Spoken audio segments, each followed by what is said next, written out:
La siguiente es una producción de Cecilia García Valenti, Servicios Publicitarios. ¿Cómo les va? Gracias por acompañarme en un nuevo especial y en un día tan especial como este, como el 2 de abril.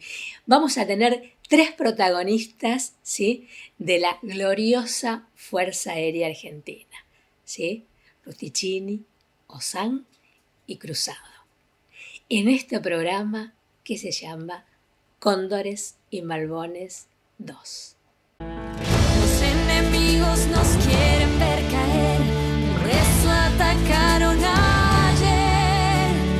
Entre cóndores y malbones volaré, por mi pueblo voy a vencer.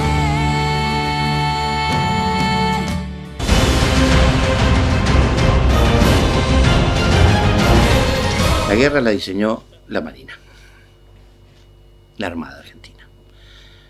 Ella tomó la sigla, una operación magnífica de la Operación Rosario. La Junta Militar estaba por encima del presidente. Entonces se reunía Galtieri, Anaya y Lamilloso, que eran la Junta Militar, Galtieri del Ejército y Anaya de la Marina. Y Suárez del Cerro, que era un almirante también, era el jefe de Estado Mayor Conjunto, que era el secretario de la Junta. Ellos estaban por encima del presidente. La guerra a mí me sorprende en la Escuela de Suboficiales de Ezeiza, lo que es hoy el Instituto de Formación de Ezeiza.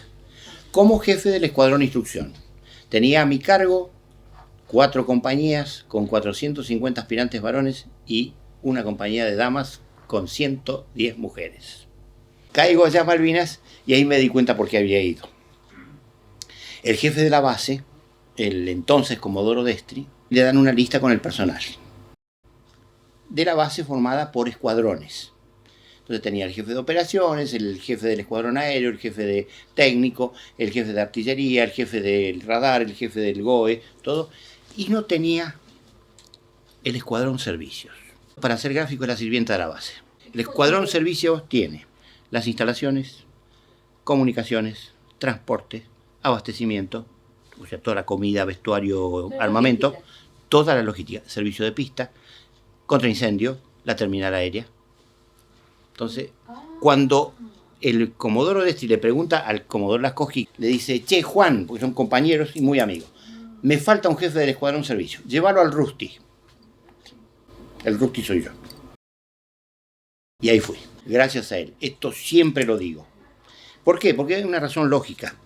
Donde nosotros estábamos en la base nuestra, que estaba a 11 kilómetros al norte del pueblo, en la península de Freycinet, así se llama, donde está el faro y donde estaba la base, teníamos de un lado la entrada de mar de Puerto Argentino, es decir, la entrada que entraba al puerto de Puerto Argentino. A 4 kilómetros del otro lado, el agua llegaba hasta el África, mar abierto. Ergo, en nuestra base, usted cavaba 50 centímetros, vasos comunicantes, lo descubrió Arquímedes 500 años antes de Cristo. Nosotros no podíamos cavar hacia abajo. Entonces hicimos todo hacia arriba. Mire qué sencillo. Eso se llama sentido común, menos común de los sentidos. Y gracias al brigadier, al Comodoro Destri, hoy brigadier mayor retirado. Nosotros hicimos la construcción de los refugios todos hacia arriba. No nos mojamos, no tuvimos pie de trinchera, y así lo hicimos hacer a toda la gente que estaba desplegada de nuestra base.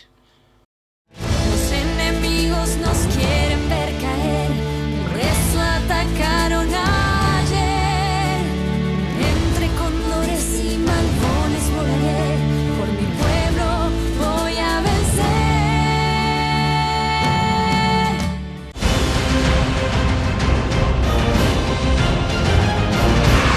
La base aérea militar Malvinas estaba alojada en el aeropuerto de Puerto Argentino.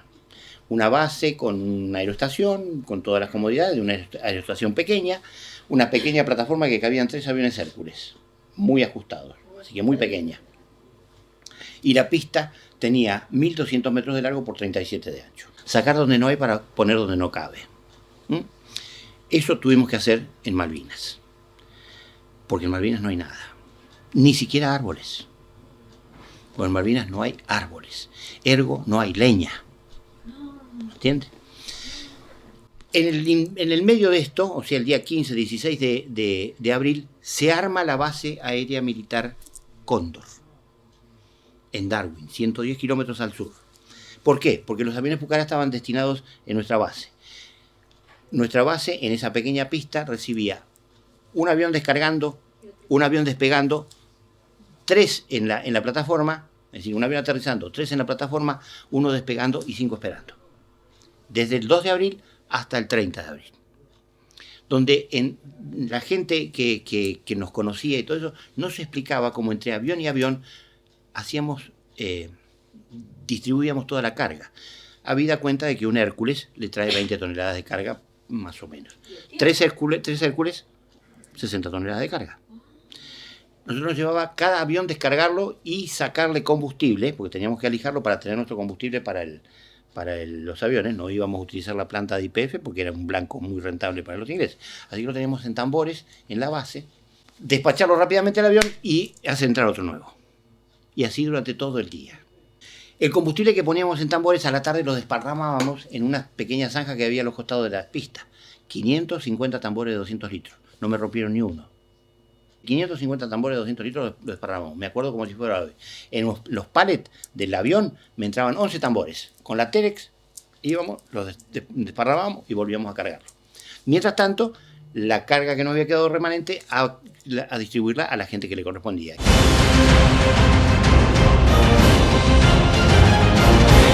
Nosotros recuperamos las Islas Malvinas el día 2 de abril. La señora Margaret Thatcher el día 6 tocó el clarín. 42 barcos zarparon, rumbo a Malvinas. Ella, el día 6 de abril, cuando zarpa la flota, dicta una zona de exclusión total con centro en Malvinas y 200 millas alrededor de él. Con el aviso de que todo barco que cruzara iba a ser hundido y manda 3 submarinos atómicos, entre ellos el Conqueror, que es el que hunde después el Belgrano. Estamos hablando del 2 al 30 de abril. Entonces todo lo que se pensaba llevar en barcos mercantes de Elma, que era la flota que tenía, no se pudo llevar porque eran barcos civiles, desarmados. ¿En quién recayó todo el puente aéreo? En la Fuerza Aérea. Con los aviones Hércules, C-130, F-28, F-27 y todo aquel avión que tuviera un porte mayor de 30 pasajeros.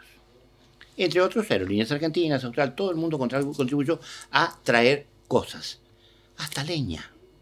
Y acá yo siempre les cuento una anécdota. Aterrizó el avión de Aerolíneas Argentinas y el comisario, que era siempre el mismo, abre la puerta y me dice: mayor, le traigo un regalo. ¿Qué me trae, comisario? Leña. 8 toneladas de leña cortada en tronquitos así. El avión con asientos.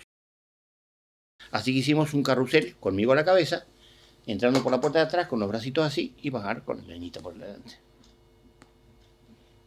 Pero fue una bendición de Dios. Porque allá, les vuelvo a repetir, en la isla no hay árboles. ¿Cómo cocina la gente o cómo se calienta? Con la turba. Corta la turba en pancitos y la deja secar, y eso, por supuesto, tiene un valor calórico muy bajo, pero sirve para esto. Nosotros, dentro de todo, en la logística de la Fuerza Aérea, y vuelvo a repetir, hablo exclusivamente de la Fuerza Aérea, no tuvimos ese problema, porque teníamos gas. Nuestras cocinas tenían mecheros. Y cuando nos llevamos las estufas a gota, teníamos queroseno. O sea que el uso de la turba para cocinar prácticamente para nosotros no existió porque utilizábamos gas en garrafa. Lo mismo en Darwin. A la gente de Darwin me pedía así el pedido a mí, yo le mandaba con el helicóptero lo que necesitaran, entre otras cosas las garrafas, los tubos de gas de 45 kilos. Pero nosotros éramos muy pocos y estábamos todos agrupados, o en el pueblo, o en la base, o en Darwin.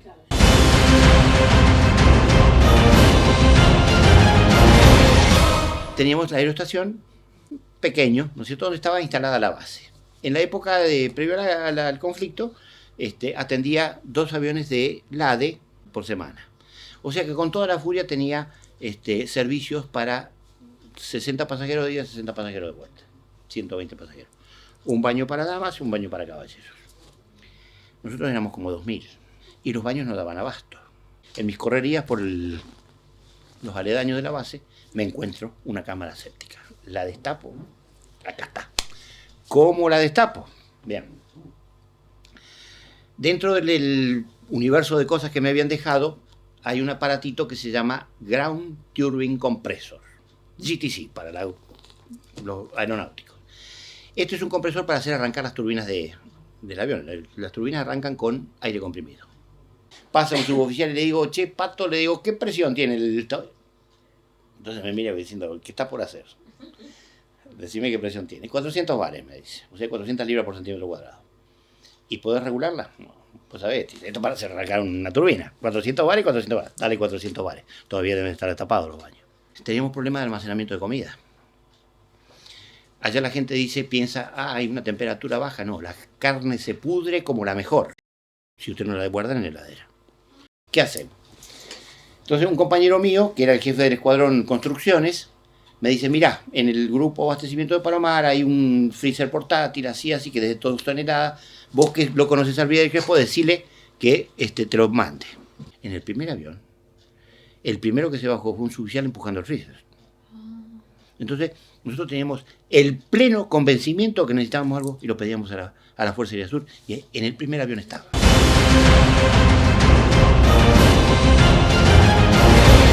El día 1 de mayo se acabaron las palabras y comenzaron los tiros.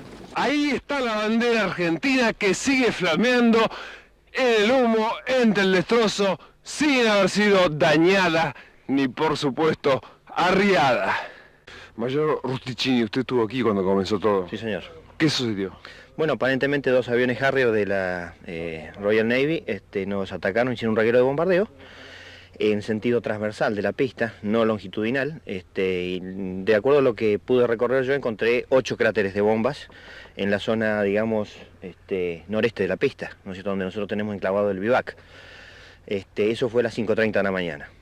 Luego no hubo ningún tipo de ataque hasta las 8:30, hasta que fue el nuevo ataque, donde acá en el aeropuerto atacaron 2 aviones, también con bombas y suponemos que cañones. ¿Por qué dice acá, en otro lado? Porque vimos otros aviones hacer maniobras, digamos, hacia el lado de la playa, es decir, hacer maniobras rasantes y evasivas, pero no sabemos si atacaron o a quién atacaron. ¿Puede haber otras bombas por aquí que estén por estallar? Puede haber. Porque han arrojado bombas de retardo en su mayoría. No sabemos si con retardo o que el tipo de suelo que tiene esta isla, ¿no es cierto?, que es tan blando, haya permitido que se haya enterrado, ¿no es cierto?, y se haya activado tarde, digamos, ¿no es cierto? Vale decir, a ver si me logro explicar bien.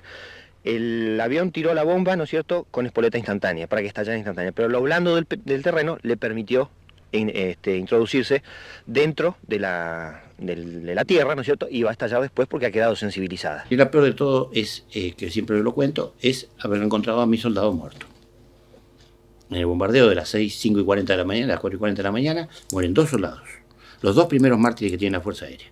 El soldado García y el soldado Bordón. El soldado García muere en la posición de la compañía, él era de Palomar. Y el soldado Bordón era mío, era de mi dotación. Eso fue lo más desgraciado, por no haber podido hacer nada, por haber salvado la vida de un chico de 18 años. Estoy muy orgulloso de haber estado en la guerra. Muy orgulloso y muy orgulloso de lo que hice. Y muy orgulloso de haber salvado a los otros 49 hombres que tenía a mi cargo. Oficiales, suboficiales y soldados. Y algunos civiles que estuvieron conmigo. Estoy muy orgulloso de ello. Lamento no haber podido salvarlo al soldado Bordón.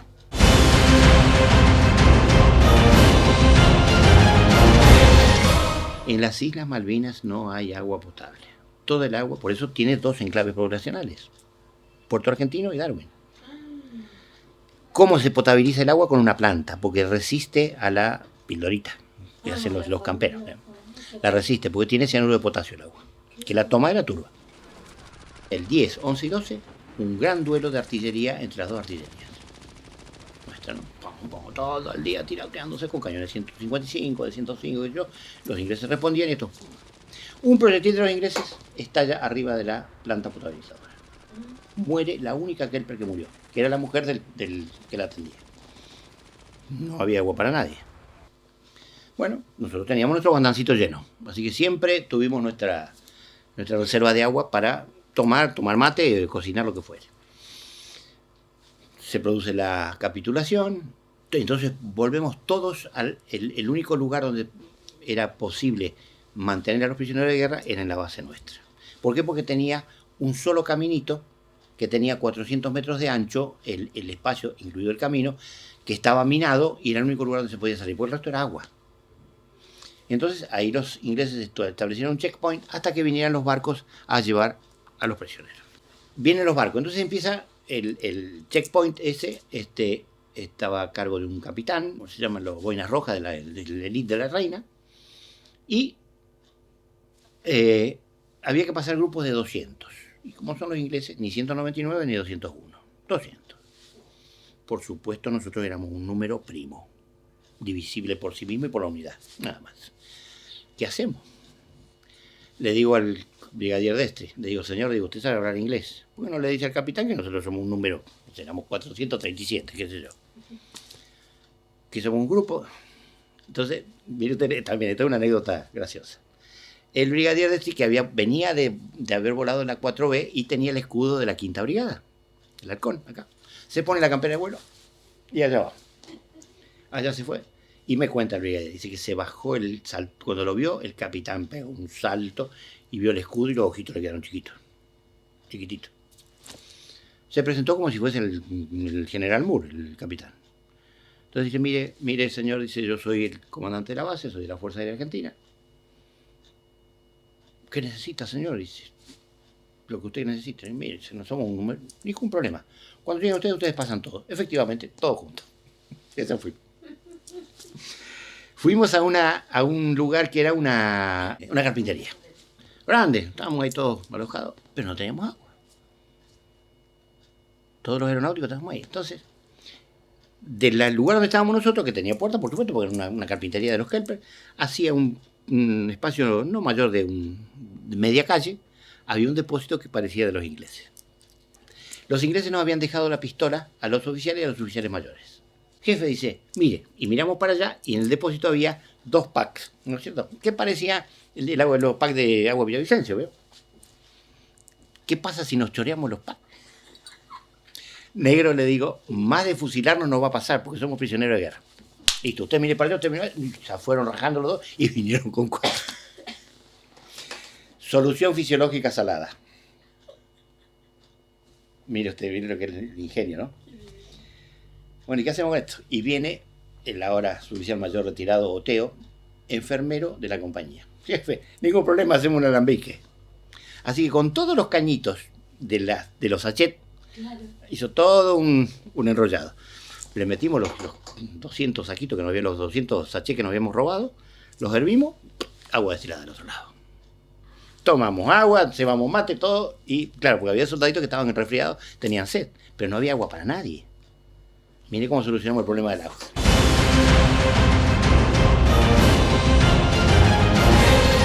El día 1 de mayo, a las 4:40, cuando pasa el volcán, nos dejó 21 bombas de 1000 libras. O sea que cada bomba pesaba 550 kilos. De explosivos. 21.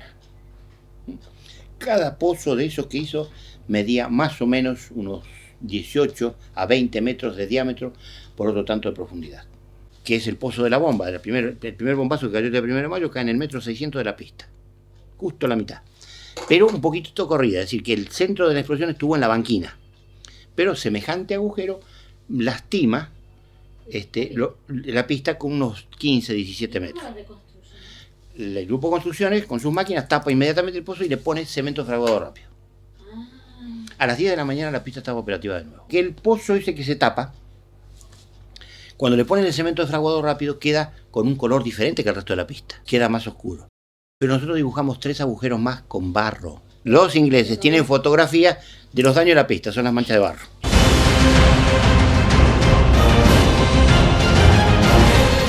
El avión Pucará, para atacar a los ingleses, utilizaba unas coheteras, que son como un tambor de 200 litros que tiene 19 orificios, donde le ponen 19 cohetes de 2,75 pulgadas de diámetro. Un hermoso cohete, un cohete argentino. Cada avión llevaba hasta 7 coheteras, o sea, 119 cohetes. ¿No es cierto? Con los bombardeos que hizo quedaron varios aviones destruidos y las coheteras estaban sanas. ¿Qué hace el ingenio popular cuando el ataque? Un tractorcito chiquito, los que tenían de los ingleses, le ponen en el techo una cohetera, atada con alambre, por supuesto. Esto es un regalo de un oficial de aeronáutica. Estas son las coheteras de un avión Pucará, que la hemos transformado en una cohetera para mi compañía. Es una cohetera. ¿Eficacia esta arma? Tiene una gran eficacia porque tira 57 cohetes cada uno en un lapso de 0,3 de segundo y tiene un alcance de 5 kilómetros. ¿Podemos decir que esta arma adaptada a ser manejada de tierra es un invento argentino?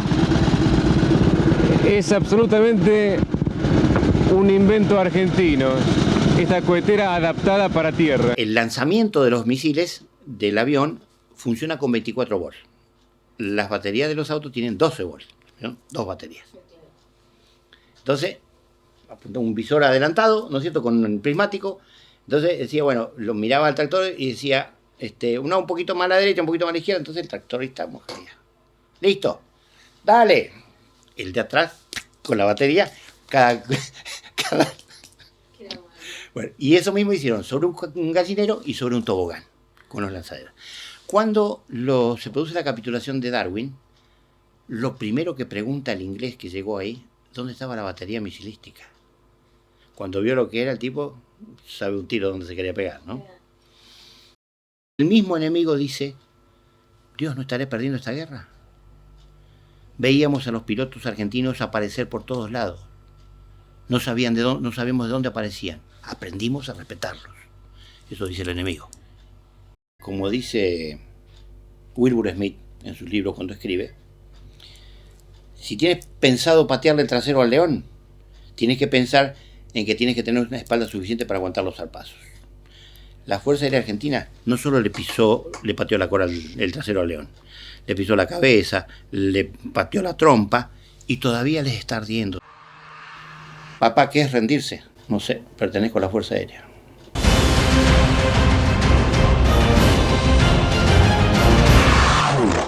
Los enemigos nos quieren ver caer, por eso atacaron ayer. Entre cóndores y malvones volaré, por mi pueblo voy a vencer.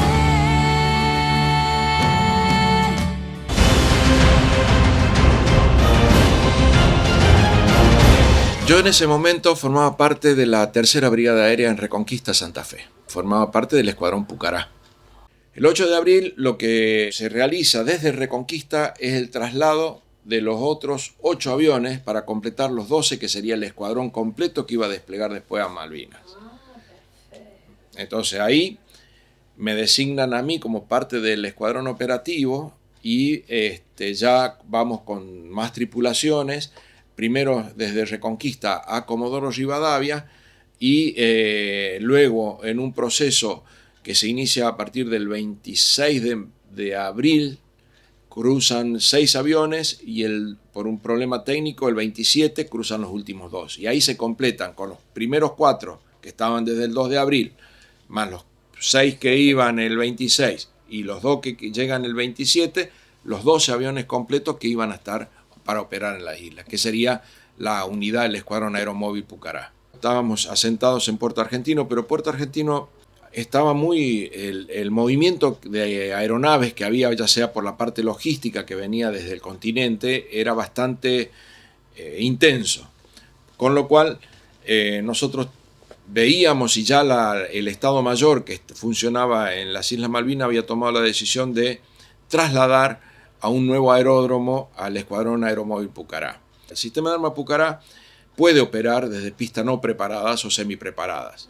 De ahí fue que se eligieron algunos de los campos de aterrizaje que habían operado un avioncito que tenían ahí la Falkland, la compañía, y que hacían correo. Entonces, con esa idea fuimos nosotros a ocupar algunos de esos lugares y se eligió Darwin como un aeródromo de alternativa que después terminó siendo la base aérea militar Cóndor, en donde operó el sistema de armas Pucará hasta el 21 de mayo.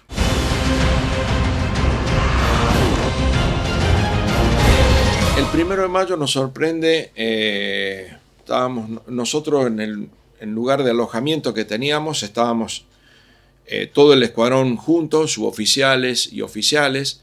Habíamos hecho todo un equipo, digamos, porque era sumamente necesario. Yo siempre rescato la actitud de equipo de la gente entre los suboficiales y nosotros los oficiales para para que funcione el escuadrón. Estábamos durmiendo y a eso de cuando fue el ataque de Puerto Argentino, que fue alrededor de las 4 por ahí, a nosotros también ya nos ponen en alerta, recibimos la comunicación de que teníamos que empezar nuestra actividad y a sacar los aviones de donde estábamos aterrizados. Y el Pucará es un avión grande. Entonces se lo ve, no hay un árbol donde esconderlo, no hay donde camuflarlo bien, entonces es un blanco fácil. Entonces la mejor defensa que teníamos para que no nos rompan los aviones en tierra era tratar de sacarlo a volar. Otra alternativa que era Bahía Borbón, que era una base donde estaban los Mentor de la Armada. Y nos servía de alternativa a nosotros para, en caso de que sea necesario aterrizar, movilizarnos hacia ese lugar. Nosotros sospechamos que el primer lugar donde iban a venir a atacar, una vez que después ya de haber hecho el ataque en Puerto Argentino, íbamos a ser nosotros. Entonces esa fue un poco la idea del Estado Mayor también, de ordenar el despegue de todos los aviones, y en ese proceso empiezan a despegar entre las 5:30, 6:45 aproximadamente de la mañana, todavía medio oscuro. Entonces habíamos señalizado de algún modo lo que sería con unos bochones con fuego, lo que sería la mitad de la pista, uno a cada lado, y que nos daba más o menos una guía de la franja, y un solo bochón lo que nos indicaba aproximadamente el final. El terreno de Malvinas era un terreno, cuando estaba húmedo, era bastante blando. Y por ahí la pista, al no ser toda, digamos, muy plana, había por ahí una hondonada, y esa hondonada por ahí pegaba un salto del avión y exigía mucho el tren de aterrizaje, sobre todo en la pata de rueda de nariz. No solamente eso, sino que el terreno también, y con el avión pesado cargado con el armamento, la pata empezaba a hacer presión sobre el suelo blando, con lo cual la resistencia se aumentaba al ir enterrándose en la pata hasta que terminaba quebrándola. Entonces despega una primera sección que rompe el amortiguador de la rueda de nariz, pero pudieron despegar. Y cuando va a despegar el jefe de escuadrilla con el número 2, tiene el mismo problema, pero realmente barre la pata de tren, y el avión pega de nariz en el suelo y no despega. Y empezamos a buscar entre los pilotos una franja mejor, a ver cómo podíamos orientarnos, y cuando se estaba preparando nuevamente, ya habíamos tomado la decisión para que despegue otra escuadrilla, otra sección, que eran aproximadamente como las 7:30, 8, entre las 7:30 y 8, recibimos el ataque de los Harrier. Y tiran desde bombas hasta bombas beluga en toda la extensión de la pista. Nosotros estábamos en el medio, yo recuerdo ese día, era uno de los que estaba en el campo, que lo único que uno miró así en el horizonte, ya vio los aviones, dijo los Harrier, y yo me tiré de cuerpo a tierra donde estaba, y empezó a explotar todo alrededor de uno, y el avión donde estaba por subir Juquic es alcanzado de lleno por una bomba, con lo cual estaba Juquic y toda esta gente trabajando alrededor. Es donde están la mayor cantidad de los fallecidos y los heridos allí. Entonces el avión se empieza a prender fuego, y el armamento empieza a dispararse con la misma temperatura, el mismo fuego. Era una cosa de cohetes por un lado que salían del avión, la munición que estallaba. Realmente fue un drama.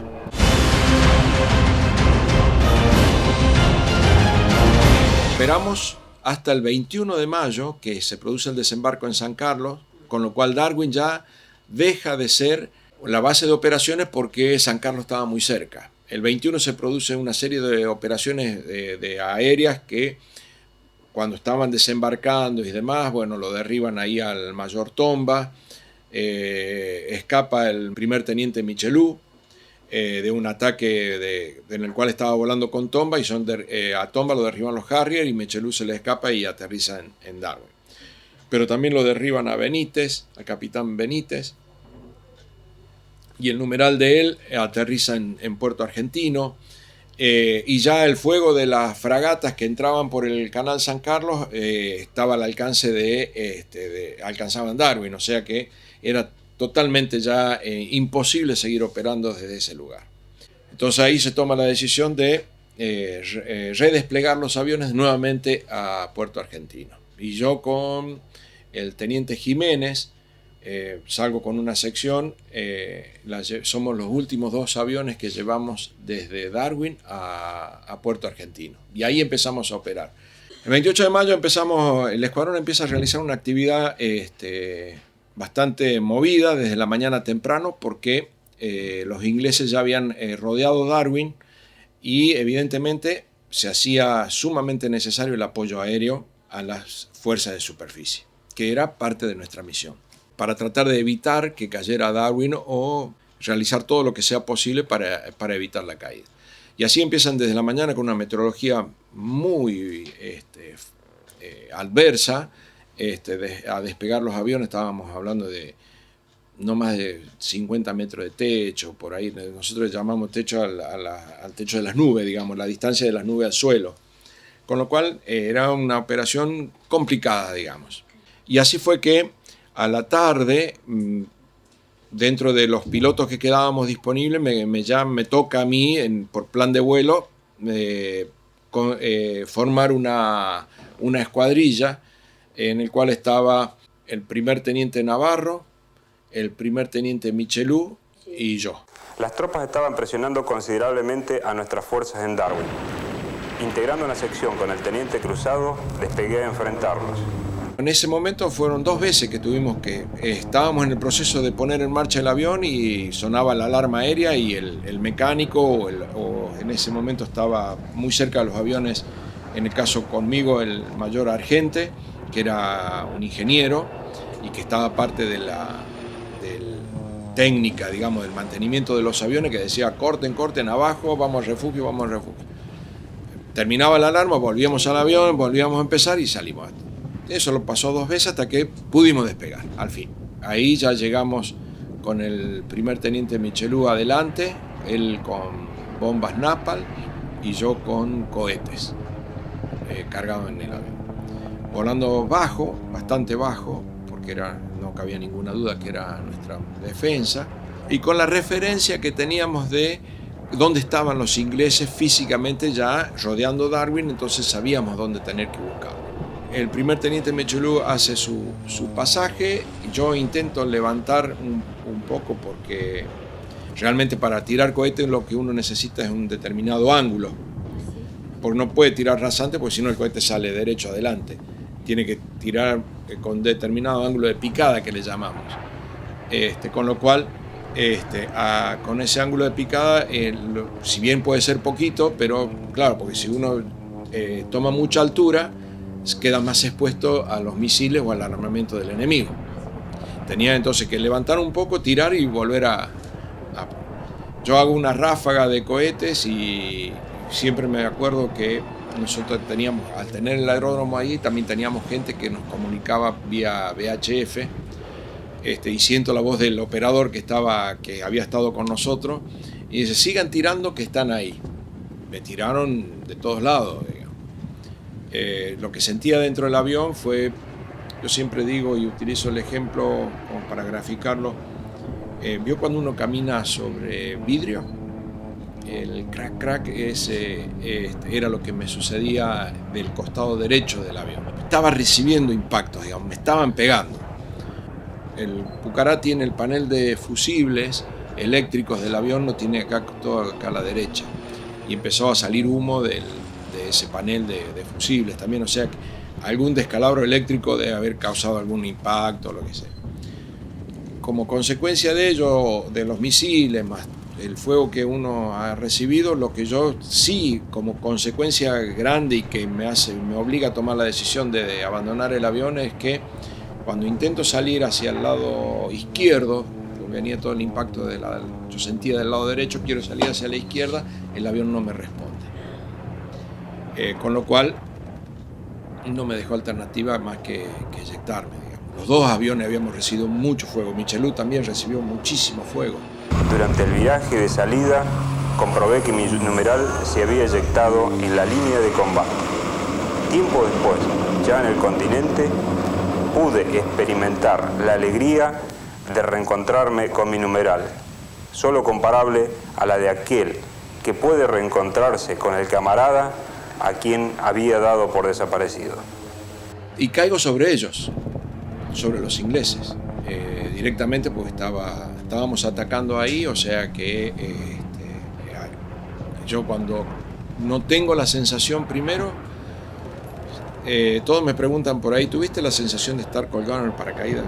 No pierdo el conocimiento, porque siempre estoy consciente de que veo todavía, tengo grabado ver pasar casi el avión abajo mío, porque el asiento medio que lo tira hacia adelante, digamos, en su proceso de eyección. ¿Ah? Entonces yo en una parte veo el avión abajo y que todavía seguían tirándole trazantes, pues ve el fuego de las trazantes hacia el avión. No tengo la sensación de estar colgado en el paracaídas. Fue tan poquito el tiempo que para mí fue un salto, digamos, a la tierra. En primera instancia lo que intento es salir corriendo, desorientado porque no sabía para qué lado correr. Me enredo justo en el paracaídas. Entonces cuando intento sacarme el paracaídas en el movimiento y tiros porque estaban atacando, los argentinos estábamos defendiendo con fuego de artillería, tiro de fusilería, y los ingleses también estaban combatiendo. Entonces digo, ¿para qué lado salgo corriendo? No, en ese momento todavía estaba desorientado. Y ahí siento ya que aparece un soldado inglés y me pone la bayoneta en la espalda y bueno, se acabó la guerra para mí.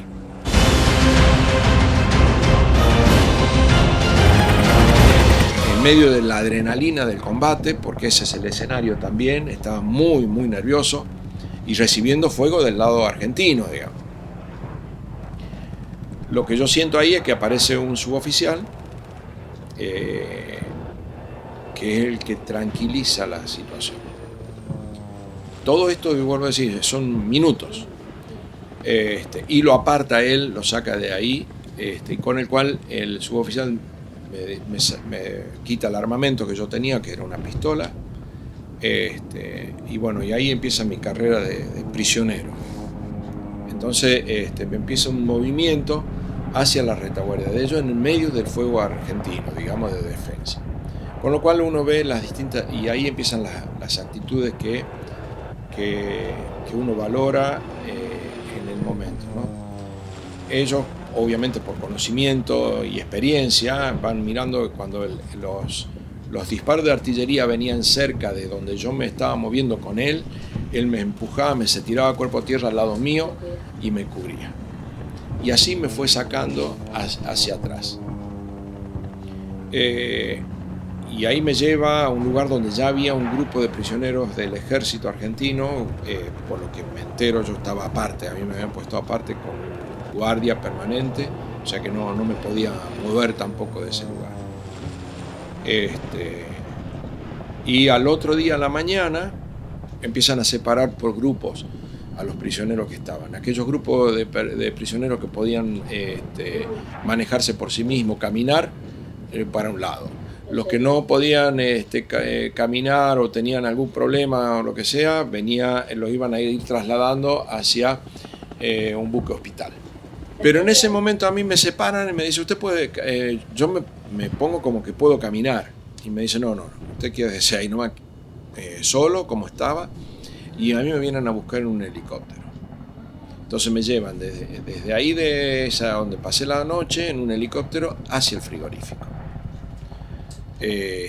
Y donde me hacen el interrogatorio. A partir de ahí me llevan, se hace cargo un Master Sergeant, un suboficial mayor, para nosotros decir un suboficial de la máxima jerarquía de ellos, se hace cargo de mi custodia, por decirlo de alguna manera. Y empiezo a ir a distintos lugares, me mandan encapuchado a distintos lugares de San Carlos. Con los cuales él buscando un lugar donde podía estar. Porque yo todavía no me junto con el resto, no me había juntado todavía con la gente. Si bien Darwin se rinde el 28 a la noche, pero ellos recién los empiezan a desplazar días después hacia San Carlos, o sea que todavía yo estaba adelantado a ellos, no había tanta gente prisionera. Dentro de la capucha que me ponen cuando termino el interrogatorio, me llevan hacia... Yo siento que estamos al costado del agua, en una playita, digamos, ¿no? Y me dice este sargento Master Sergeant García de apellido, porque era de Gibraltar, él. Y me dice, quédate acá tranquilo, yo ya vuelvo a buscarte. Bueno, y ahí estábamos en ese momento cuando suenan unos silbatos, que era lo que se utilizaba de alarma de ataque aéreo por parte de ellos. Yo siento que realmente hubo mucho movimiento de gente alrededor, corriendo, se ve a los refugios y todo lo demás, un ataque de Fuerza Aérea Argentina. Y en determinado momento alguien pasa al lado mío, me levanta, vuelvo a decir, yo estaba encapuchado, me levantan y me tiran contra imagino un montículo de algo. Y el tipo me pone el casco en la cabeza y se tira cuerpo a tierra al lado mío. Primero me llevan a un refugio de soldados ingleses en un lugar, me ponen una custodia y a la noche de ese día me ponen en un buque de transporte de tropas, el Sir Percival, que ahí alcanzo a ver qué buque es cuando me sacan la capucha dentro del buque.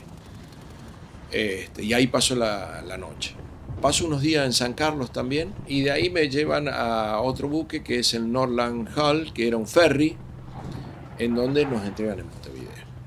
A mí me dan por muerto a partir del 28 de mayo, en la eyección. Nadie pudo saber bien, ni mi familia, porque eso es lo que llega a mi familia después. Cuando terminamos la odisea cuando supimos que estábamos acá, porque primero nos ponen una noche previa en la entrada de frente, yo que me imagino ahora conociendo, frente Punta del Este aproximadamente, ahí estaba detenido el barco. Se ve que estaban haciendo coordinaciones y demás para la entrega. Entonces de acá de Argentina fue un barco de la Armada, un pequeño barco de la Armada y otro tipo ferry también que hacían los cruces acá a Montevideo, que coordinaron que nosotros bajábamos del buque inglés, pasábamos por una carpita que habían armado ahí de la embajada como para decir quiénes somos, y subíamos a los barcos nuestros y nos traían para acá, para Argentina. Eso es básicamente nuestro pasaje por Montevideo, digamos, en el puerto. Cuando yo subo al barco, ahí había en el barco de la Armada, que estaban los médicos de Fuerza Aérea recibiendo a la gente también, todos los demás, viene un oficial, me dice, ¿usted quién es? Él tiene una lista, yo soy fulano de tal, teniente tanto, tanto, y me miro la lista yo, fallecido, decía. Bueno, dice, acá te doy de alta, puma. Cuando me entrega este muchacho, el García en Montevideo, agarra y ahí me dice, le digo, ¿me vas a dar el casco? Porque me había sacado el casco. Me dice, no, tu casco va a estar en un lugar muy importante en Inglaterra. Bueno, le digo, chao García, me subí al barco y me vine. Y eso fue lo que aparece a los años en la vitrina, porque está el casco y la foto.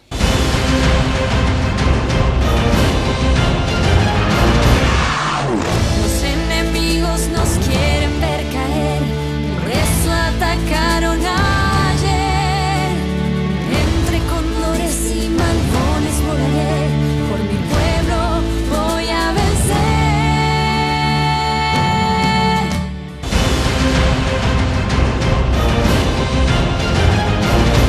Nosotros estábamos todos en el aeropuerto, sí, hasta el 1 de mayo. Sí. El 1 de mayo aparecen los Harrier con sus bombas. Recuerdo yo que estaba en una cantera, estábamos ubicados, que sabíamos que venían, que ya estaban cerca los ingleses, y la visión que tengo fue del Harrier que venía sobre mi cabeza. Nosotros queríamos tirarle con nuestros fusiles FAL, y abre las compuertas de su panza y salen las bombas belugas todas con dirección hacia Puerto Argentino. Realmente esa imagen no me la olvido más, ese tremendo avión abriendo las compuertas y tirando todas las belugas hacia el Puerto Argentino.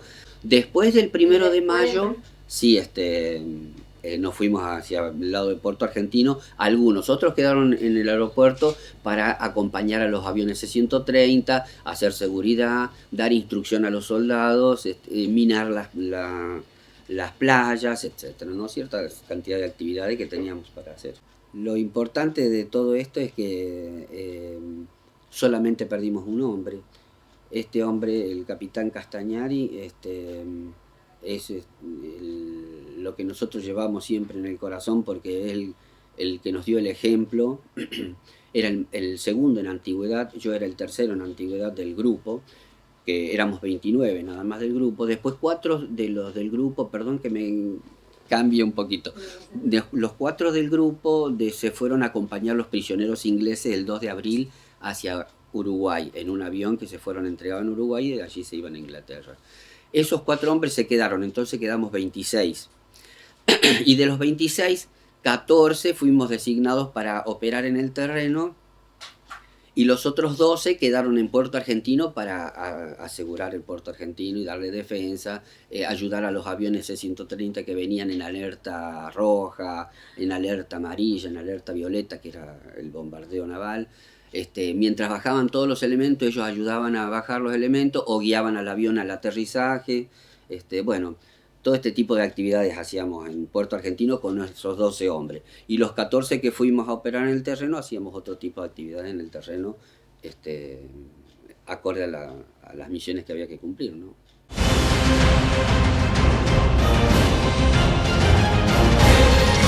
Ese fue un día donde fui designado como jefe de patrulla. Ese día, antes del 23, el 22 de mayo, sale una operación especial donde teníamos que operar en conjunto con el ejército argentino, con los comandos del ejército y con los comandos de la marina, los buzos tácticos. Entonces nosotros fuimos designados con una patrulla de 14 hombres para hacer exploración y reconocimiento. En esta operación nosotros sobrepasamos el enemigo para poder llegar hasta la bahía San Carlos, donde estaban desembarcando los ingleses, y operábamos sobre la batería misilística que estaba sobre el monte Osborne y teníamos que llegar a ese lugar. Para eso nosotros tuvimos que caminar casi 4 días y para poder llegar hasta el lugar, porque no podíamos caminar durante el día porque íbamos a ser vistos. Entonces caminábamos especialmente de noche, pero bueno, los ingleses tenían helicóptero con visión nocturna donde nos descubrían dónde estábamos nosotros. Entonces era un trabajo muy especial. Gracias a Dios en esa operación no tuvimos ninguna pérdida, pero nos siguieron varios helicópteros mientras íbamos avanzando, íbamos informando de las posiciones. La operación era todo camuflado con el equipo normal nuestro camuflado, con la boina que teníamos para poder actuar y ir escondiéndonos. El terreno era muy escabroso, muchas piedras, eran elevaciones que sortear. Aparte uno no sabe en qué momento puede aparecer el enemigo, entonces uno tiene que ir, íbamos en una sola fila, avanzando, esperando a ver, mirando a ver dónde estaba el enemigo, pero siempre controlando la navegación con la brújula para no equivocar el objetivo, ¿no es cierto? Y no irse para otro lado. Teníamos comida para 7 días. Cada uno de nosotros teníamos una mochila con un bollito que era la comida para un día. Y teníamos que organizarnos y cuidarnos para no sobrepasarnos. Los primeros días, a lo mejor como estábamos bien alimentados, comíamos menos. Pero los últimos días, que ya teníamos un poco más de hambre, comíamos todo el bollito. Entonces era cuestión de organizarse uno, ¿no es cierto? Y como uno está pensando constantemente en lo que pueda pasar, medio como que no se acuerda de comer y esas cosas, ¿no? Claro. Piensa uno en la que tiene que hacer. Nosotros íbamos por el lado sur, después por el centro iba la Marina y por el norte iba Ejército, hacia la bahía San Carlos, que era donde estaban desembarcando los ingleses. Era una exploración y reconocimiento. Nosotros teníamos que ver dónde iban avanzando, informar, y la artillería arreglaba para tirar. Pero teníamos una segunda misión, la Fuerza Aérea, que era la batería misilística que estaba sobre el monte Osborne, que nosotros cuando llegamos ya la habían corrido porque era portátil. Entonces cuando llegamos, llegamos al tercer día de salir y ellos iban avanzando. Y así como lo sobrepasamos y no nos dimos cuenta, después vimos que estaban adelante y teníamos, para volver nuevamente a nuestras líneas, teníamos que volver a sobrepasarlos al enemigo que estaba avanzando. De esa manera nosotros cumplimos la misión constantemente de informar dónde estaba avanzando el enemigo, ¿no? Viendo dónde estaban ubicados todos los puestos ingleses.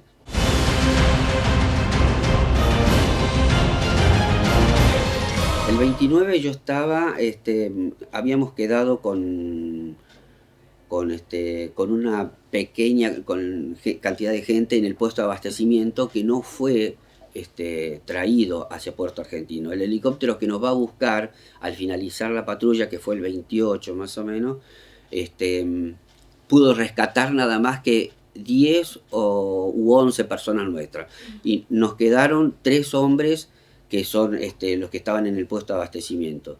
Y al otro día, que fue 29, yo me fui con un helicóptero y un comando suboficial a buscar a los 3 que quedaban. Ese día fue el día que fallece el capitán Castañari. Al otro día que ocurrió el hecho, que después que trajimos, yo fui inmediatamente a ver cómo había pasado, los heridos, porque habían quedado 4 heridos también, aparte de la muerte del capitán.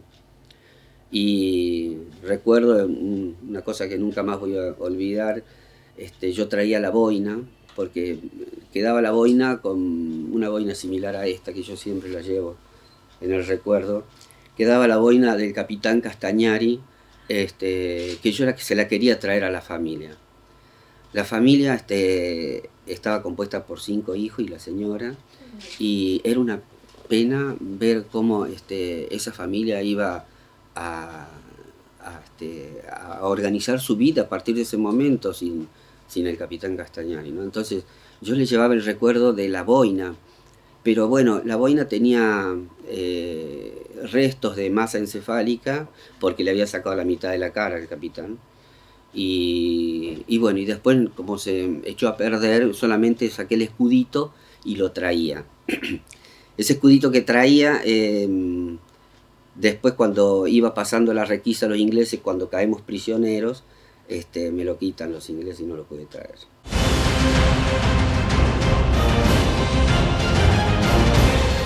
Bueno, fueron 15 días en un frigorífico que nos tuvieron tirados. Allí en ese lugar había caído una bomba de un Canberra y no había explotado. Entonces estábamos todos, nos habían puesto en unos galpones allí donde estaba esa bomba, y durante el día nos sacaban en una especie de patio, todo barroso, con alambrados de púa, bueno, como un penal, como que estábamos encarcelados, ¿no? El brigadier Destri, una excelente persona, porque siempre lo recuerdo, no solamente en la guerra, sino después de la guerra también. Muy buena persona, estuvo con nosotros y nos acompañó excelentemente adelante, como si fuese uno más de nosotros. Y él, salíamos al patio a los 15 días, estuvimos 15 días en el frigorífico ese, y después otros 15 días más prisioneros arriba de un buque que se llamaba St. Edmund. Y él siempre nos acompañó, el brigadier Destri, y fuimos entregados con él en el último día en Argentina, cuando vinimos hasta las costas nuestras.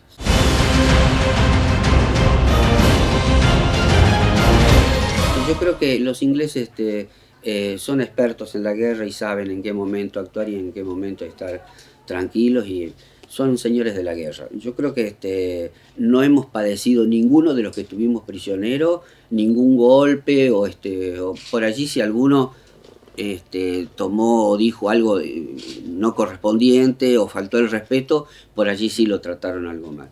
Pero los que no nos portábamos mal, qué sé yo, a lo sumo nos hacían algún interrogatorio, inclusive nos daban cigarrillos, donde bueno, nosotros sabemos qué hacer en los interrogatorios porque hemos estado en esos acontecimientos en momentos de paz, ¿no? Y esos interrogatorios eran 15 o 20 minutos a cada uno de los prisioneros. Según los convenios de Ginebra, pueden opinar, pueden decir lo que sea. No puede haber ninguna falta de respeto hacia el prisionero. Inclusive nos pagaron en libras esterlinas, no me acuerdo si 7 libras y pico esterlinas nos dieron por el hecho de estar prisionero, porque eso está escrito en los convenios de Ginebra. Y había personal de Suiza que hacía cumplir los convenios de Ginebra arriba del barco y en el frigorífico también. El tema del sentimiento de patria, todos los que fuimos a Malvinas lo llevamos en el corazón. Yo creo que el sentimiento de patria tan grande que nos deja, el haber defendido a la patria, el ser parte de la historia de nuestra Argentina, nos lleva a tener cierto orgullo por lo que hicimos. Y le comenté el tema del avión, del Harrier, cuando tiraba las bombas. Después de ese momento, lo que más me impactó quise tener mi primera experiencia de guerra, porque era la primera vez que yo estaba en guerra. Mi primera experiencia de guerra fue ir a ver los soldados, ir a ver si podía ayudar en algo con los soldados que estaban heridos en las carpas, porque las bombas antipersonales belugas cayeron sobre las carpas. Tuvieron la suerte que los soldados estaban todos durmiendo, estaban todos acostados, entonces a la mayoría no les hizo nada. Solamente a los imaginarios que estaban parados fue a los que hirieron. Entonces yo veía las caritas de esos soldados heridos o muertos que estaban en la tierra con tantas heridas, y esa fue la primera experiencia de guerra que quise tener, y es como que uno no se lo olvida más, ¿no? Esa foto también, esa imagen de ver los soldaditos en las carpas todas rotas, es la imagen que uno no se olvida. Los enemigos nos quieren ver caer, por eso atacaron ayer. Entre cóndores y malvones volaré, por mi pueblo voy a vencer. Ya llegamos al final de este especial. Espero que te haya gustado. ¿Sí? Volveremos el año que viene con Cóndores 3, porque esta batalla aérea es intensa y con muchos protagonistas. Gracias por acompañarme, gracias por estar entre cóndores y malvones. Esta fue una producción de Cecilia García Valenti, Servicios Publicitarios.